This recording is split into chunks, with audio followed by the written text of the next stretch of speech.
Bhagavatam ക്യാൻറ്റോ 4 chapter 4. Bhagavatam സ്കന്ധം 4 അധ്യായം 4. മൈത്രേയ ഉവാച യേതാവദുക്ത്വാ വിരരാമശങ്കര പത്ന്യംഗനാശം ഹ്യുഭയത്ര ചിന്തയൻ സുഹൃദ്ദിദൃക്ഷു പരിശങ്കിതാ ഭവാൻ നിഷ്ക്രാമതി നിർവിശദി ദ്വിധാസസ സുഹൃദ്ദിദൃക്ഷാ പ്രതിഘാതദുർമനാ സ്നേഹാദ്രുതത്യശ്രുകലാദിവിഹ്വല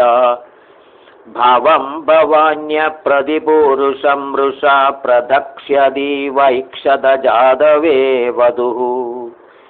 തതോ വിനിശ്വസ്യ സദീ വിഹായദം ശോകേന രോഷേണ ച ദൂയതാ ഹൃദാ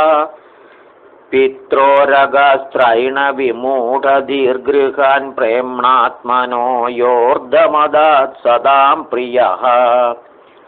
താമന്വഗച്ഛൻ ദ്രുതവിക്രമാം സദീമേകാം ത്രിനേത്രാനുചരാ സഹസ്രശഃ സപാർഷദയക്ഷ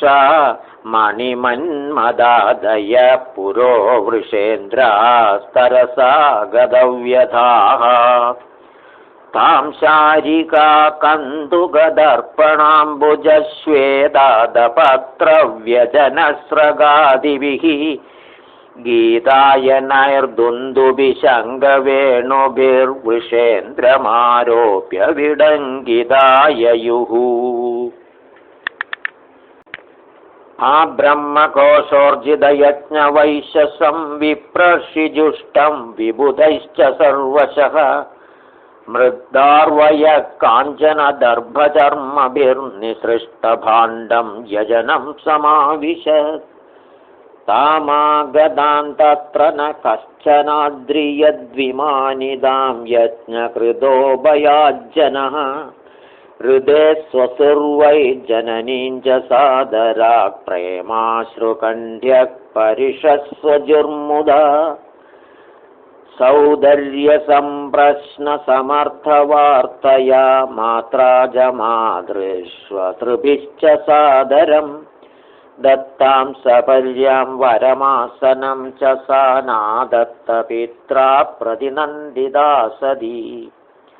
അരുദ്രഭാഗം തമവേക്ഷ്യ ചാധ്വരം പിത്രാ ച ദേവേ കൃതഹേളനം വിഭൗ അനാദൃതാ യജ്ഞസദസ്യധീശ്വരീ ചുകോപലോകാനിവധക്ഷ്യതീരുഷാ ജഹർഹസാമർഷവിപന്നയാ ഗിരാ ശിവദ്വിഷം ധൂമപദശ്രമസ്മയം സ്വതേജസാ ഭൂതഗണാൻ സമുദ്ധിതാൻ നിഗൃഹ്യ ദേവീ ജഗദോഭിശൃണ്വതഃ. ശ്രീദേവ്യുവാച, അതായത് സതി അച്ഛനോട് പറഞ്ഞു, നയസ്യ ലോകേസ്ത്യതിശായന പ്രിയസ്തദാ പ്രിയോ ദേഹഭൃതാം പ്രിയാത്മനഃ തസ്മിൻ സമസ്താത്മനി മുക്തവൈരഗേ ഹൃദേ ഭവന്തം കഥമപ്രദീപയേത്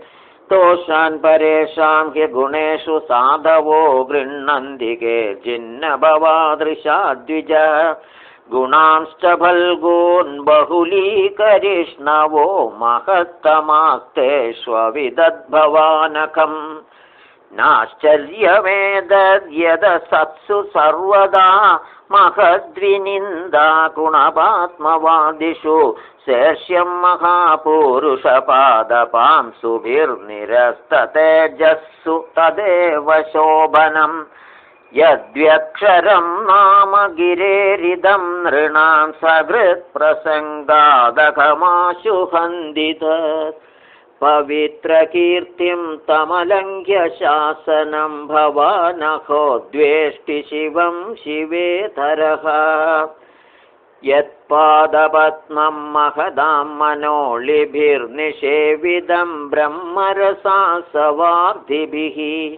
ലോകസ്യ യദ്വർഷതി ചാശിഷോർധിനസ്തസ്മൈ ഭവാൻ ദ്രുഹ്യതി വിശ്വബന്ധവേ. किं वा शिवाख्यमशिवन्न विदुस्त्वदन्ये ब्रह्मादयस्तमवकीर्य जडाश्मशाने तन्माल्यभस्मनृकपाल्यवसत्पिशाचैर्ये मूर्धभिर्ददति तच्चरणावसृष्टम् कर्णौ पिधाय निरयाद्यतकल्पयीशे धर्माविदर्य शृणिभिर्नृभिरस्यमाने चिन्त्यात् प्रसह्य रुषदीमसदीं प्रभुच्चेज्जिह्वामसूनपि ततो विसृजेत् स धर्मः अधस्तवोत्पन्नमिदं कळेबरं न धारयिष्ये शिधिकण्डगर्हिणः जग्धस्य मोहाद्धिविशुद्धिमन्दसो जुगुप्सितस्योद्धरणं प्रचक्षते न वेदवादाननुवर्तते मदे स्वयेव लोके रमदो महामुनेः यदा गतिर्दैव मनुष्ययो पृथक् स्व एव धर्मेण परं क्षिपेत् स्थितः कर्म प्रवृत्तं च निवृत्तमप्यर्थं वेदे विविच्योभयलिङ्गमाश्रितं विरोधि तद्यौगपदैककर्तरिद्वयं तदा ब्रह्मणि कर्म नर्चति मावक्पदव्यक्पितरस्मदास्तिदा या यज्ञशालासु न धूमवर्त्मभिः तदन्न तृप्तैरसुभिर्भिरीडिता अव्यक्तलिङ्गा अवधूतसेविताः नैदेन देहेन हरे कृदागसो देहोद्भवेनालमलङ्कुजन्मना प्रीडाममाभूत्कुजनप्रसङ्गतस्तज्जन्मदिग्यो महदामवद्यकृत् गोत्रं त्वदीयं भगवान् वृषध्वजो दाक्षायणीत्याहयदासु दुर्मनाः व्यपेदनर्मस्मिदमाशु तद्ध्यहं व्युत्स्रक्ष्ययेदत्कुणपं त्वदङ्गजम् मैत्रेय उवाच चित्यध्वरे दक्षमनूद्य शत्रुकन्क्षिदा उदीचिं निशसादशान्तवाक् स्पृष्ट्वा जलं पेददुकूलसंवृदा निमील्य दृग्योगपदं समाविशत् कृत्वा समानावनिलौजिदासना सोदानमुद्दाप्य जनाभिचक्रतः शनैः हृदि स्थाप्य धियोरसि स्थितं कण्ठात् भ्रुवोर्मध्यमनिन्दितानय एवं स्वदेहं महदां महीयसां मुहुः समारोपितमङ्गमादरात् जिहासदि दक्षरुषा मनस्विनी ददारगात्रेष्वनिलाग्निधारणां तदस्वभर्तुश्चरणाम्बुजासवं जगद्गुरोश्चिन्तयति न चापरम् ददर्श देहो हतकल्मषः सदी सद्य प्रज्ज्वालसमाधिजाग्निना तत्पश्यतां खे भुवि चाद्भुतं महद्धाहे दिवादस्सु महानजायत हन्तप्रिया दैवतमस्य देवी जहावसून्केन सदी प्रकोपिता अहो अनात्म्यं महदस्य पश्यद प्रजापतिर्यस्य चराचरं प्रजाः जहावशून्यद्युमदात्मजा सदी मनस्विनी मानमभीक्ष्णमर्हति सोऽयं दुर्मर्षहृदयो ब्रह्मधृक् च लोकेऽपकीर्तिं महतीमवाप्स्यति यदङ्गजां स्वां पुरुषद्विडुध्यतां